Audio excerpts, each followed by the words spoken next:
Hello, people. It's your boy Usmaan back again, and Manchester United have finally beaten the Duck, and they have gone through. It's just about, you can say, they still made us swear, but none the least. We are through to the final for the first time under Ole Gunnar Solskjaer. Huge credit to him, and of course the players for securing the position in the final. So look, first and foremost, good vibes in the building. Make sure you drop a like, subscribe to the channel. I'm joined by the homie Kojo, aka Iniesta, aka 3 in midfield, founder, co-founder with obviously Kale. Kojo, what are you saying, G? It's been almost 24 hours. Man United have finally secured the passage. How are you feeling, bro? I'm feeling good. I'm feeling relieved, man. Obviously, me and you, we've been complaining about this semi-final team for time. So, I am fully, one step closer to realizing success again. So, I'm good. Other than that, it's been a good day. The sun's out a little bit, so I'm good. How you doing? You love to see it. No, I'm all right, man. I'm all right. I'm tired. I've had my nap though, but it's all good. The month's getting old and that. But listen, before we get on to Manchester United and the positivity, make sure you get your comments in. Obviously, if you haven't already, get your thoughts in the comment section. It's kind of like a match reaction to yesterday's game. But just in general, we want to have a chat regarding certain individuals. The Cavani situation, De Gea situation, obviously man of the match for most people, including myself. Pogba, I probably got an apology for Ali here somewhere, but I'll probably forget at some point, so please do remind me. But we've got to start with our opponents. First and foremost, you can see it in the title. Arsenal, as you guys know, are out. Not only are they out, but these ones got kicked out by Good Evening. It is a good evening. You love to see it. Arsenal FC, the gift that keeps on giving, kicked out via the old or the ex-manager. Absolute season could not score at home against a very, very poor Villarreal team on the night. But listen, Coach, I'm going to get your thoughts first and foremost. I know your boy Kale, obviously a good friend of yourself, and he's become a good friend of mine. I love to wind him up. He's not here, but I'm sure you've spoken to him. How you feeling, man? Like, Arsenal out, bro. They might not be in Europe for the first time in 25 years. Most likely, unless that conference thing comes into play, then them ones are setting up. But what you saying, Arsenal out, man. You can always trust Arsenal to let everybody down in it, because City got to the Champions League final, Chelsea got to the Champions League final, all English. We get to the final, and Arsenal are Arsenal. No matter the manager, no matter the players, Arsenal are Arsenal, and they flop the thing. It's been coming. I think we've been telling them for years that the fall down was coming. First, it was obviously they were contenders with us. They were standing next to us, title challenges, all that kind of stuff. Cool. And then they became that top 4 side. And then we kept telling them that fallout is coming. You are not going to be in the top 4 for much longer. And when it happened, it hit them hard. And they still thought they had this aura about them. And now they're talking about potentially going to UEFA conference. Like, oh my God! I've heard this. Obviously, Europa League has its theme tunes, as does the Champions League. I'm hearing that the conference theme tune is "Party Hard." That's what I've heard. Party Hard. Zoom. yes, but it's a banger, man. I'm not gonna lie. I love it. Obviously, Jerry in the building, Wes in the building. You love to see it. Let's go. Don't worry, Jerry. I got an apology for Ali. You're gonna be wanting to hear that. But listen, we're gonna continue with Arsenal. Look, as you said, man, Arsenal letting down the country. Could have been an all-English final, but for me, I've got to be honest, I'm absolutely over the moon. Not just because we could banter, but I did not want to play Arsenal. They seem to have this sort of, voodoo, whatever the saying is, over Ollie. They seem to have his number for whatever reason. He struggles against shit teams, and Arsenal definitely fall in that category. But look, first and foremost, man, Arteta, hopefully he stays in the job. It looks like he hasn't been sacked in the morning, so that's a positive as well for us rival fans. But overall, Arsenal, they're just an absolute embarrassment. Their fans were talking about winning the transfer window. Their fans were talking about Cavani. Oh, man, you're not panicking, Sandy Cavani. They've got Aubameyang. You know, they got Partey, he's better than Pogba, X, Y, Z. And it couldn't have happened to a better set of fans. Like, it really couldn't have. But listen, Kojo, let's talk about Manchester United. We're going to start with David here. Obviously, I've already mentioned him in the intro. If you're just joining us, make sure you get comments in and obviously slap a like on the video. It really does help us out. But anyways, let's talk about our performance. Arsenal and banter aside. Manchester United through. It was a weird game. Before we go into the individual side, bro, what the hell was going on? The performance was just bizarre. Like, I kind of said on weird because, you know, some of the kids spot Man United and whatnot. They were asking me, like, sir, what are your thoughts? Like, it seemed like the players just in their head, we were through, like, which is understandable because the fans were thinking that. But as a player, you can't switch off like that. And boy, did we switch off. And De Gea in particular, I know I didn't say when going to individual points just yet, but we got saved in that game for large parts. Man, what were your thoughts on the concentration levels? They were just non-existent. I think you just summed it up perfectly there. How can the team be 6-2 up going into this game and we're saved by the goalkeeper? That tells you the whole damn story. The man with them were relaxed. The only two men on that pitch that weren't relaxed, and one was the goal scorer and the other one was the goalkeeper. The rest of them were too damn chilled. I understand you're 6-2 up, but you also took the lead in the game. So just kill it now. Just kill it. Dominate. I mean, that's what we want. That's the United of old, right? The fact that it doesn't matter if you're 5-0 up, you still want more goals. You want blood. You want to kill them. We smacked some of the biggest teams 6-1, 8-2, 4-0, 5-0. What was this? What the hell was going on with this? So for me, like, that complacency can't happen again, because what that shows me is if this team goes into maybe like a half-time 3-0, they might try and relax too much and we start conceding super stupid goals. Yeah. We don't need to be doing that. I'm happy that we're through, but I can't ignore that performance. You're 6-2 up, make it 10-2 by the end of the night. You know what I'm saying? Don't stop pad, man. I thought they're gonna stop pad. Honestly, I really did. Stop goals in. What was that about? But you know, regardless, we are through. I genuinely feel like that won't happen again. I feel like I pray it doesn't happen again. And yeah, to be honest, I'm just happy that we've somehow gone over this semi-final BS that we can't get past. We've done it. We finally done it, Cody. God knows how many attempts it's been. But this comment here, which is literally what I was about to say, is he's taking the words out of my mouth. Players way too chill in the early moments, shows summed it up. When he got caught. Listen, that short incident, right? When I seen that, I was like, what is going on? For those of you that probably don't know what I'm talking about, is when he had the ball in the right wing of his our left side of the pitch, literally practically on the line, basically, in terms of our byline, and he's just not passing it. He's like proper casually like dwelling, and it's not like him in the last couple of games. And then he gets nicked, and then they should have scored from that. He should have caught it back. He tried to hit it across goal. I can't remember who was backstage.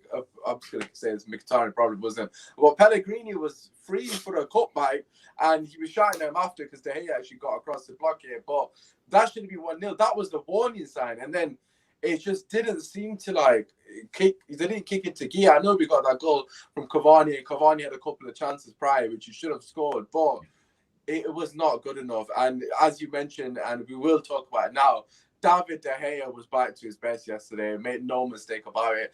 Someone tweeted, I don't even know who it was, but someone tweeted him under his post or something.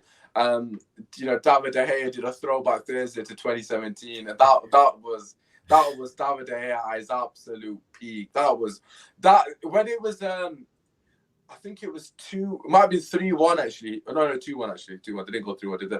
So 2-1.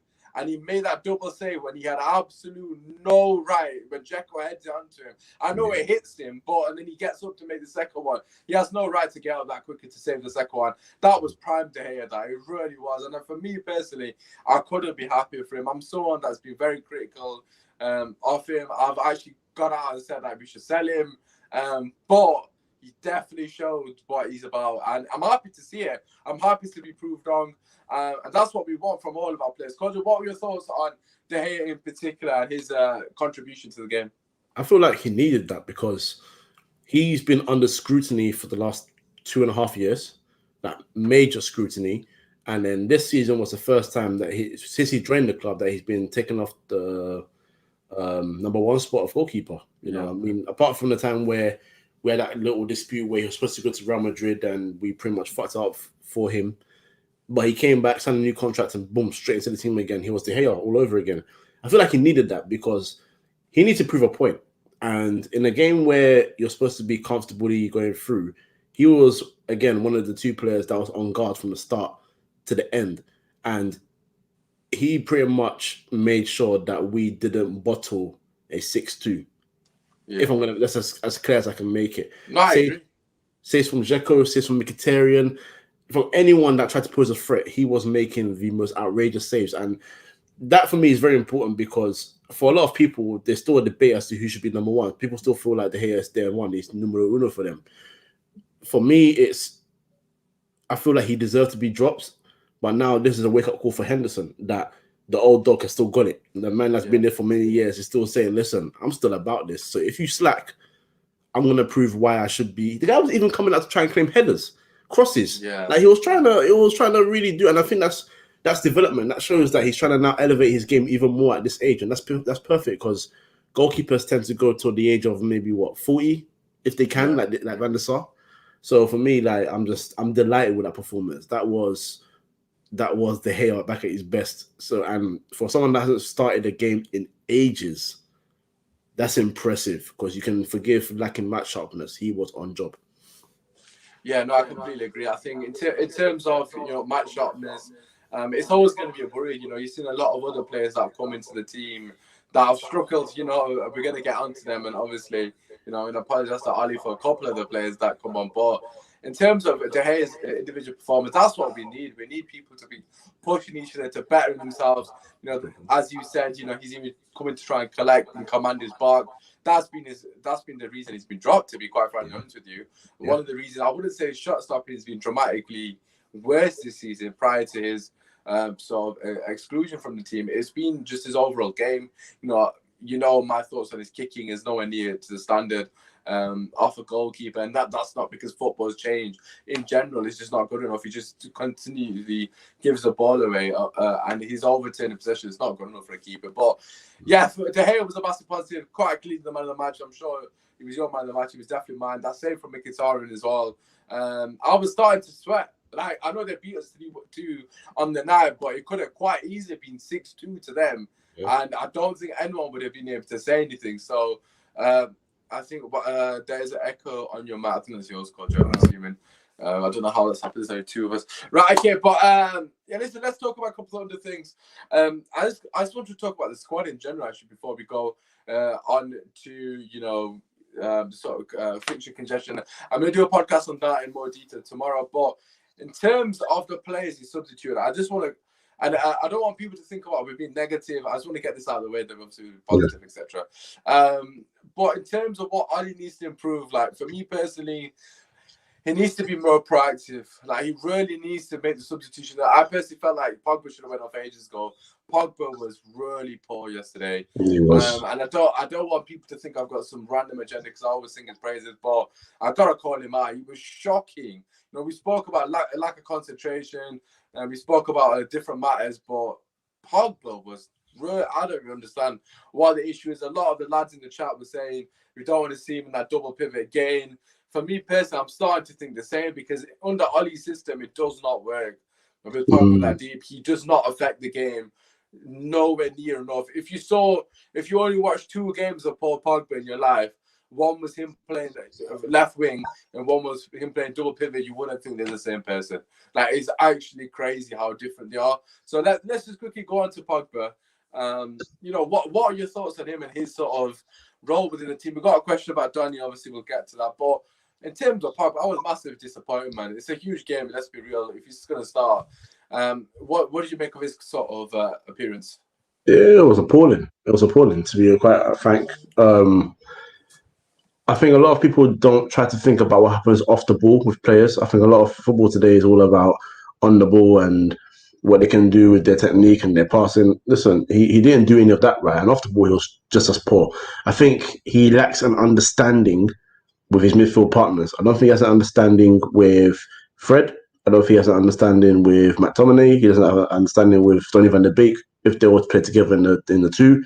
The only person he had understanding with was Matic, but Matic is not a starter for us anymore. He's a bit part player here and there, and that's why when Matic came on, you can see Matic had understanding, so he was a lot more assured in the game because he knew his role. I don't feel like Pogba knew his role, and that's kind of worrying because that goes on both sides, him and the managers.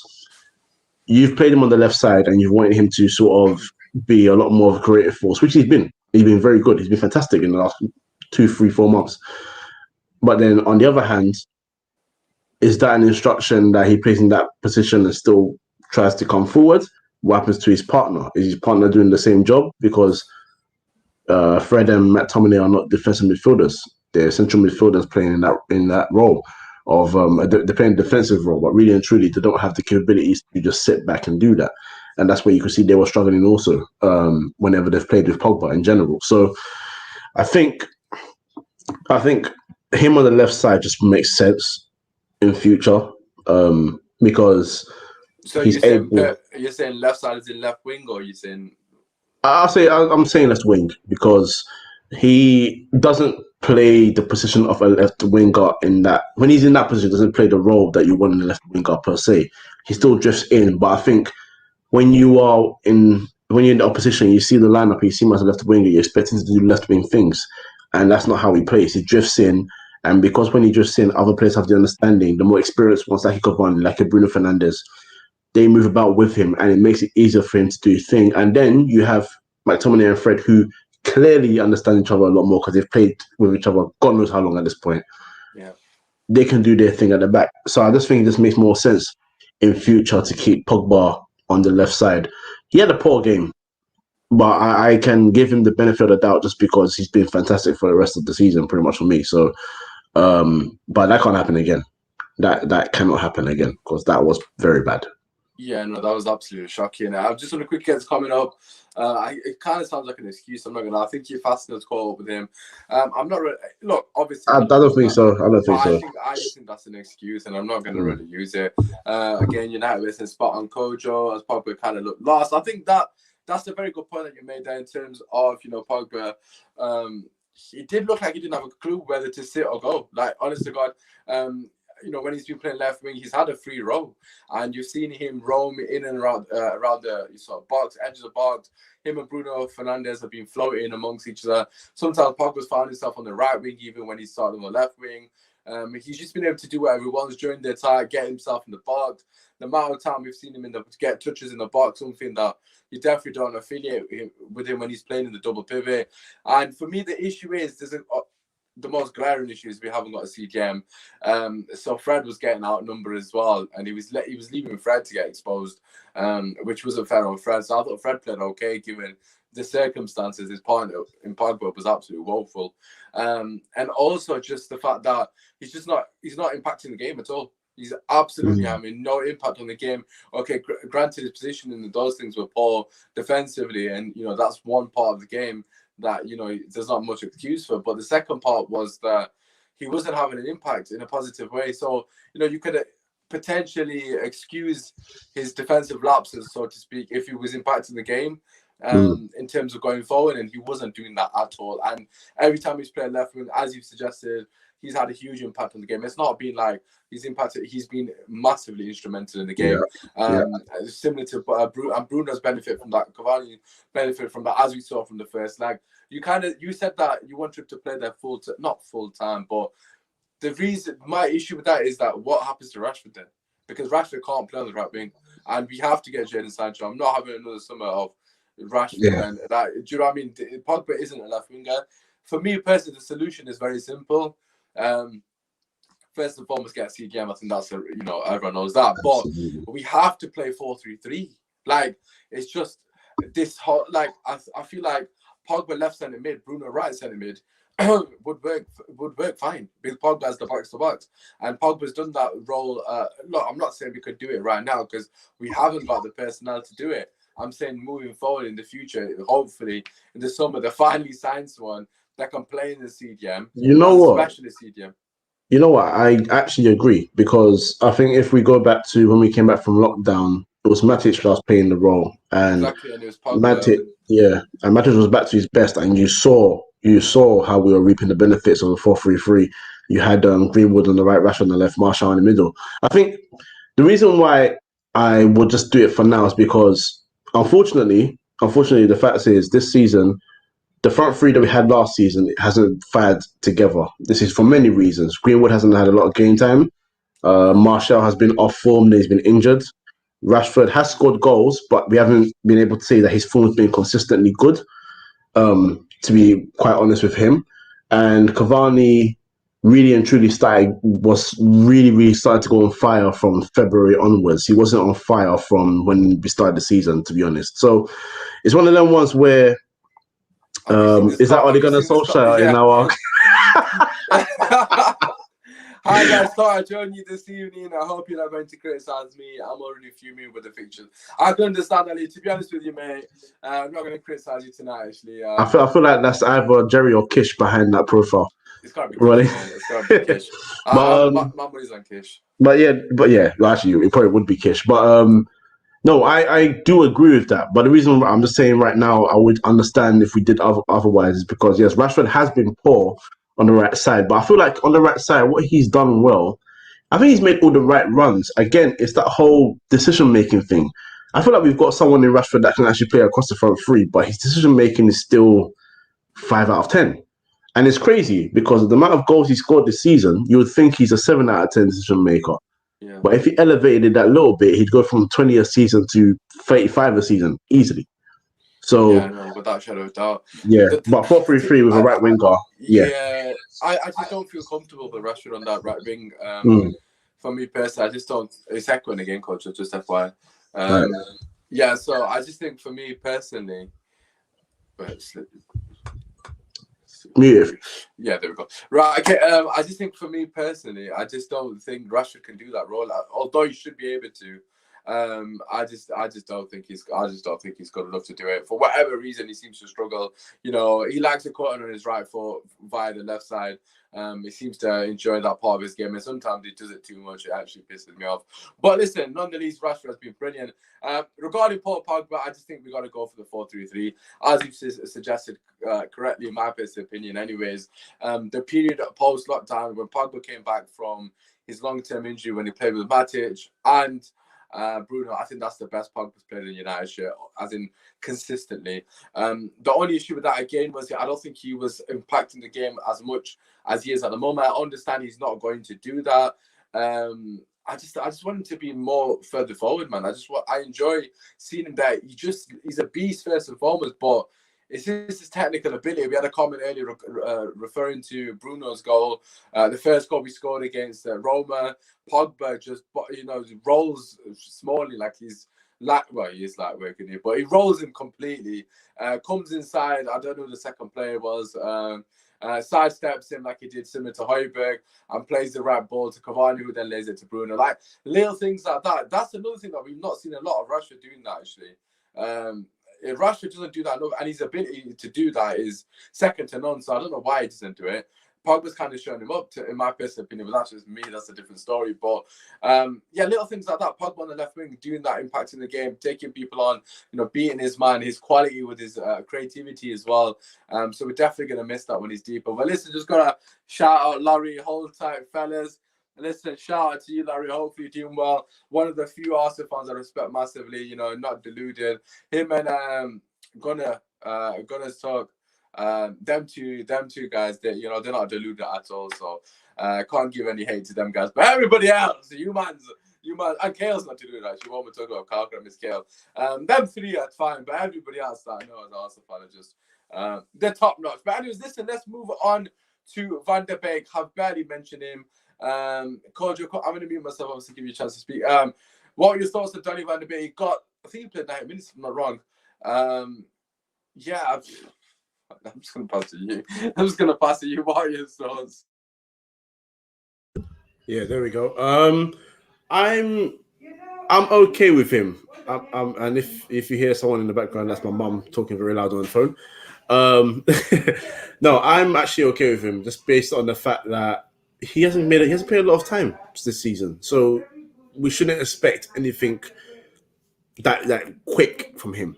Like players like him, players like Tellez, they play how many minutes a week? 0 at the most. Usually, this was a surprise to me that he started this game in the first place. So, in terms of performance, yeah, was it good? No, but when you haven't played many minutes, your match sharpness is not going to be very high. So, as far as I'm concerned, I'm not really fussed with his performance. That's why I was a lot more annoyed with Pogba, because Pogba plays week in, week out. He doesn't. So for me, I'm just like, okay, do better, but I understand the situation. I understand the situation you're in right now, and quite frankly, until he gets more minutes, I can't really criticize him too tough. Yeah, to be honest, that's a very fair assessment. I think I can't disagree with that. But I think I wanted to have a bit more of an impact on the game. I'm not gonna lie. I don't think he was impactful at all. To be honest, I forgot he played 90 minutes. However, in his defense, he's on a different wavelength to a lot of the players. Like, he does little things that a lot of the other players should be doing, but they don't do it. So he's not used to that, because obviously you got to bear in mind he's been brought from Ajax Academy, and he's been playing with the same players for a long time, and it's ingrained in him, his second nature, muscle memory, all those things. And a lot of his players, it's not. It probably is instinctive, actually. Now that I think about it, a lot of what he does is probably instinctive because it's become second nature to him. Like there was one play that I liked about him, and it's the most basic thing that we do not do as players, is they played a triangle and the ball came to him, and he saw Pogba was running, and he had his back to Donny had his back to goal, and he just popped it in front of him. And I know it sounds so stupid and minor, but it was first touch in his stride, so he can carry the ball and continue the attack.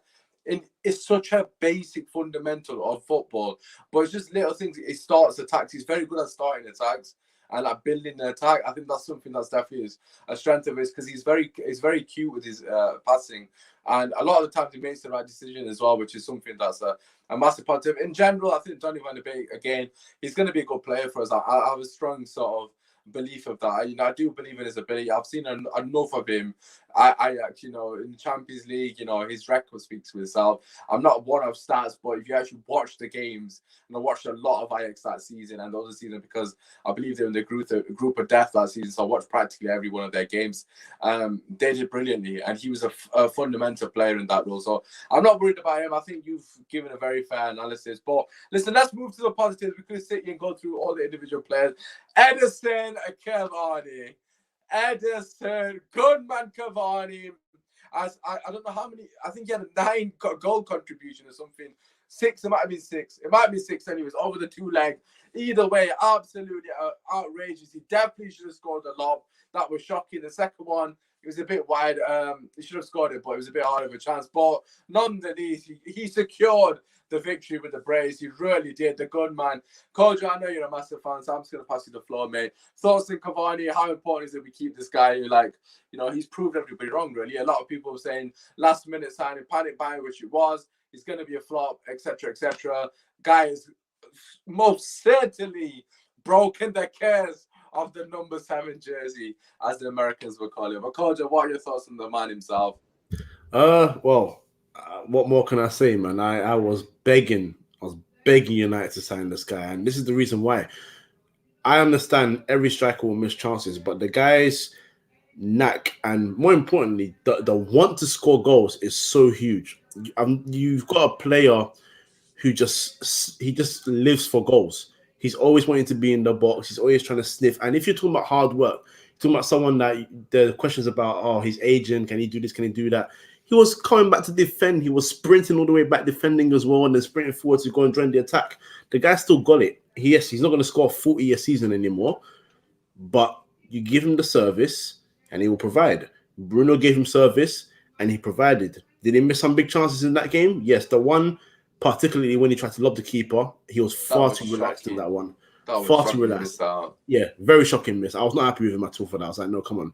You're taking the piss. I know we're up, but you have to bury that and then start scoring. But the fact is, he put us ahead, and when we went behind, he brought us back into the game, just like in the other leg as well. So, look, for me, and it's been so important because the striker that was scoring goals for us last season has not been in form, unfortunately, this season. That's true. Martial has been plagued with injuries, and he's not played well overall. So we needed someone else to come and take that mantle. And with his experience, Cavani was key in that. So for me, I'm just happy that, and I'm hoping that he stays. I'm hoping that the news that he's decided to stay for one more year is true, because he says stuff like he knows the club loves him, and they really backed him. And I know he wants to be closer to his family, but if we can get him for one more year and he can go and play for Boca Juniors or whoever he wants to play for in South America and retire happy, I'll take it. And like Jerry said in the comments, when Mason Greenwood got approached, the first man that was there with his Nelly, man's got Nelly plaster was him, man. I loved it, man. I loved it, and I love the guy, man. So yeah, I'm hoping for a big end to the season for him, hoping more goals, and in the final, if he starts, and he better start. Yeah, he will start. Then Villarreal are in trouble because his movement is second to none.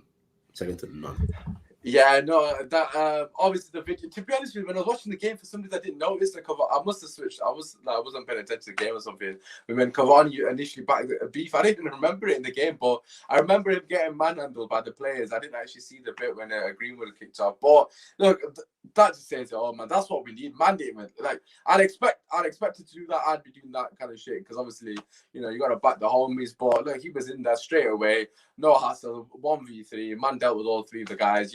That's what you want to see. But they've got a comment here from the United where our players like Rashford and Greenwood actually learning from Cavani. Like his second goal, the header, for me, the first goal was just outrageous in terms of his finish. He made that look easy. Laces outside the box. That just shows his own confidence. You don't score that. He's just missed 2 big chances as well. So fair play to him. His mentality is obviously top notch there because the 2 chances he missed. Players have to drop it, etc. But look. The second goal, you can watch it back, is so clear that Bruno and Cavani are on the same wavelength. If you actually look at that in a still image, that Bruno, obviously, he knows Cavani that he's going to make that run, and Cavani knows that he's going to play that ball. But if you actually look at the still image, it doesn't look like that's going to happen at any point. Because I'm going to throw people under the bus here. Martial, Greenwood, and Rashford. I'm going to say Martial and Greenwood in particular because I'm not going to claim Rashford as a striker because he's shown me time and time again he's never been a striker. He's more for forward. So Greenwood and Martial in particular, who want to be strikers, do they make that run that Cavani does? For me personally, absolutely not. They don't do it. Greenwood needs to do it more as well. There was an incident in the first half, and the ball gets crossed in. It's too deep for Cavani, and Greenwood's not sprinting to the back. And I was screaming at the TV, bro, just run into the box, back stick, you've got to tap in 9 out of 10 times. And even if you haven't, you need to be in that position anyways. I just don't get it. It was literally Bruno. Cavani looked at Bruno and he knew exactly what was happening. Made it look easy. Bro, that's the kind of goals you score in 5-a-side with your boys or 7-a-side or whatever, Sunday league, whatever you call it, when like, this is too easy for me, bro. I'm just going to switch it on. And it was a light work for him. That header, precise, what you expect from him, quality vision from Bruno. And that's what we're talking about with Van der Beek in particular, muscle memory. When I said muscle memory, that's muscle memory for Cavani. He's done that week in, week out for God knows how many years as a professional. That to him is his bread and butter at that run. And for Bruno, that's what he's needed as well. He needed someone like that. He knows he's got to put it in this place and he's going to get attacked. That's what we need. Van der Beek is going to get that overtime when he starts playing more minutes with the players. So I kind of want to apologize to Ali here. So I'm going to go into that now before we obviously get to the end of the video. But the reason I want to apologize to Ali was because obviously Jerry just praising Bruno's vision. Tellez and Williams, Lord have mercy. What them 2 substitutions, right, almost cost us the game. It really did. And again, you were completely right with the fact they haven't played enough minutes. I don't want to go to town on the guys because they've been thrown in with hardly any match sharpness, and you've got to take that into consideration. But bloody hell, how bad were they both? They were absolutely shambolic. Like all 3 of the goals came from Tellez' side, unless I'm tripping. Like I feel like I know the first goal was a bit unlucky. The ball came from Williams' side. It went over to Pedro, who was on Tellez' side. I can't really blame Tellez for that one because I think that's a bit harsh. Second goal, yeah, in fact, I'm being a bit harsh here, but second goal was Fred's fault. But what I'm saying is most of the chances came from Tellez' side. They were getting past him like he wasn't even there.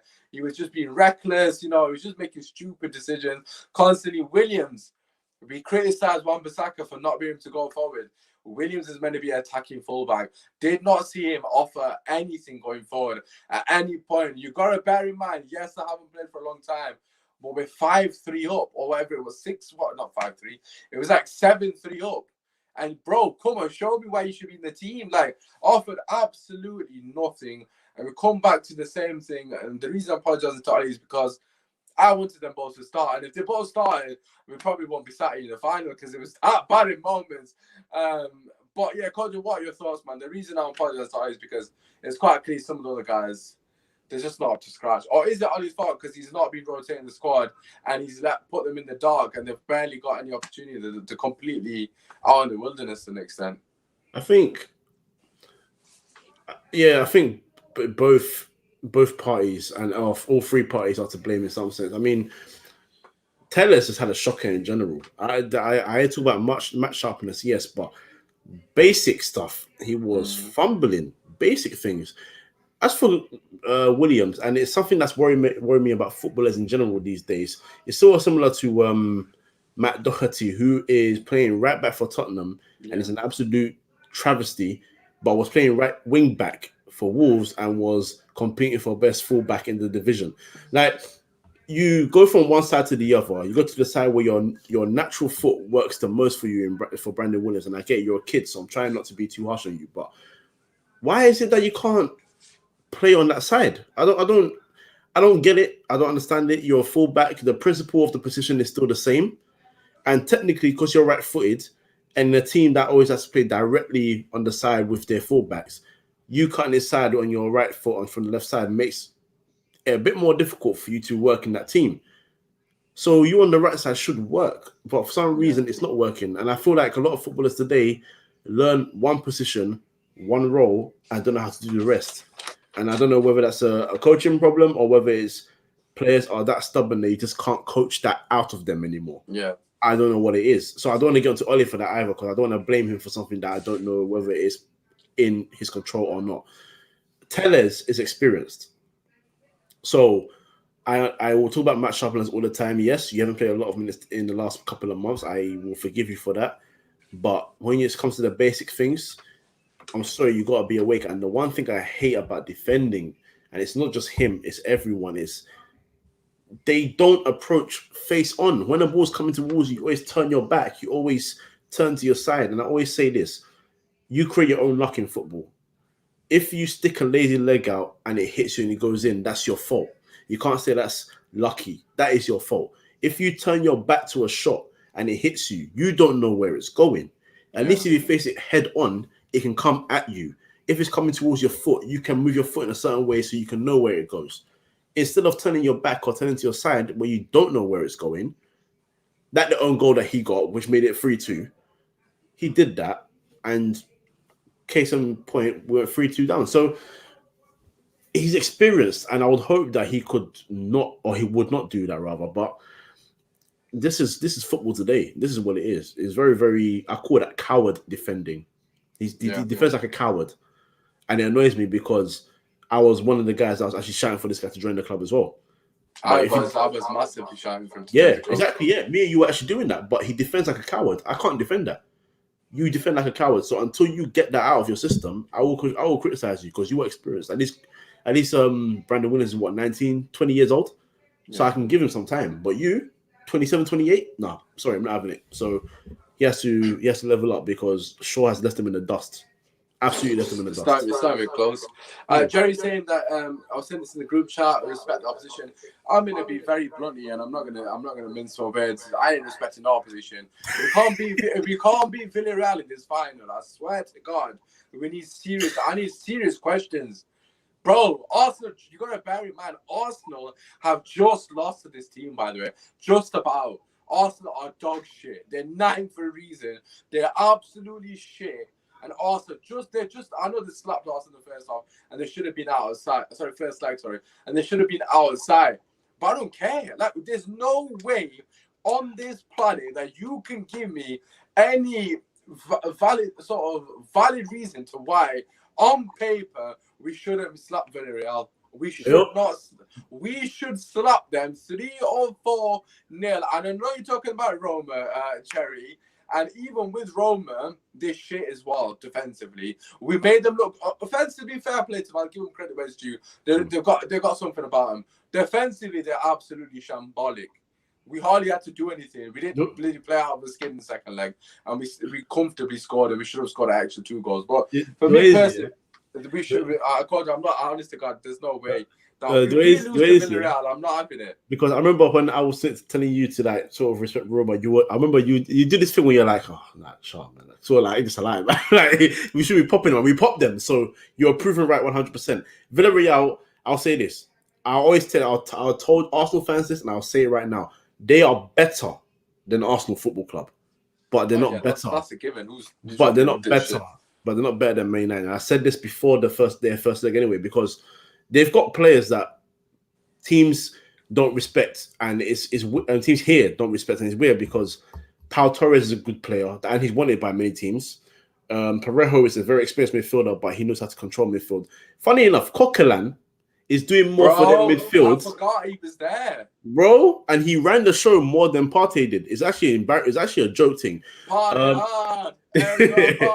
And then I need Jerry for that one. We need to get Jerry in our business, but for that, the party tune. And then they've got up front, Carlos Bacca. If I don't remember him, he had like a 2-season spell where he went. AC Milan? No. He went to AC Milan after Sevilla, yeah. He was popping off somewhere, but I can't remember where it was. Yeah, he was popping off at Sevilla with Emery. That's when they won the Europa League 3 years in a row. Yeah, and then he went to AC Milan, didn't work out there.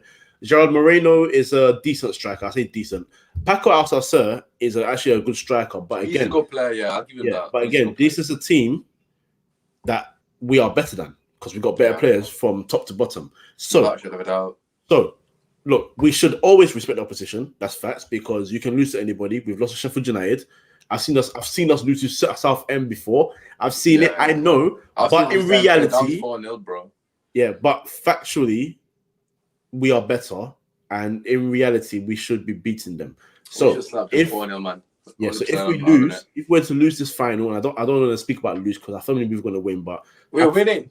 I'm confident we're winning. Oh yeah, but hypothetically speaking, if we were to lose the game, that's because I will look at it and be like, either we gave the game to them, or they just suddenly became Super Saiyans for one night and one night only. Other than that, Man United Football Club should be beating Villarreal Football Club, and that's that. Yeah, listen, I've been watching a lot of sports documentaries. Shout out to us. Last chance, if you haven't watched it on Netflix, watch it. But the coach says on that, right? I don't know if it was in the basketball video, but probably was. Coach says the only team that can beat us is ourselves, and that's exactly the situation for this game. There's no other way they can beat us. Only apart from potential injuries, which I'll do a podcast on tomorrow. So don't worry, I will go into detail of that. I just want to quickly get this comment here regarding Jerry. He's saying he's talking about Roma. We had to go somewhat strong because I don't trust the fridge. But that's what I'm apologizing to Ali, because it seems like I was probably wrong on that matter. Because I would have played fully rotated, not fully, but pretty much a rotated squad.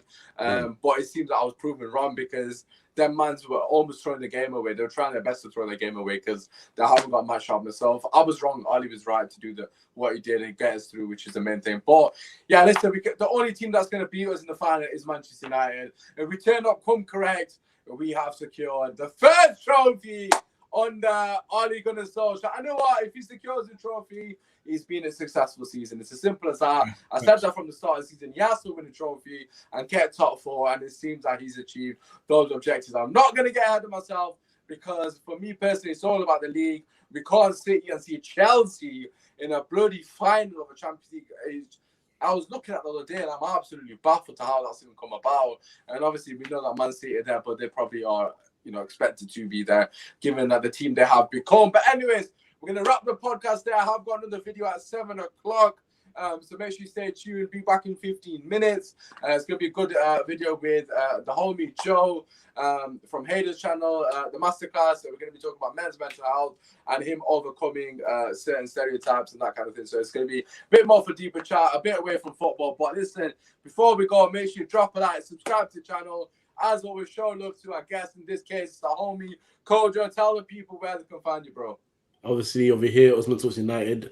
Every Monday, especially this Monday, you've got to tune into that one. It's going to be special. Yeah, it's going to be a banger. It'll be absolutely beautiful. You put a cup for Arsenal. Today was soft. This was level Oh 1. yeah. You know, Super Mario 64, where you reach Bowser. Yeah. Don't worry, we're coming. And other than that, of course, my podcast, Free Midfield, Yes. Twitter, SoundCloud, Spotify, Apple Podcasts, and Free in Midfield podcast on YouTube. Wow, I actually bottled it this time. Free Midfield podcast on YouTube. Yeah, that's about it. There you go. You love to see like I'll be back at 7 p.m. I'm gonna quickly go and flipping rest my voice because I'm dying. But apart from that, it's been your boy Usmaan and Kojo, and Manchester United are in the final of the Europa League.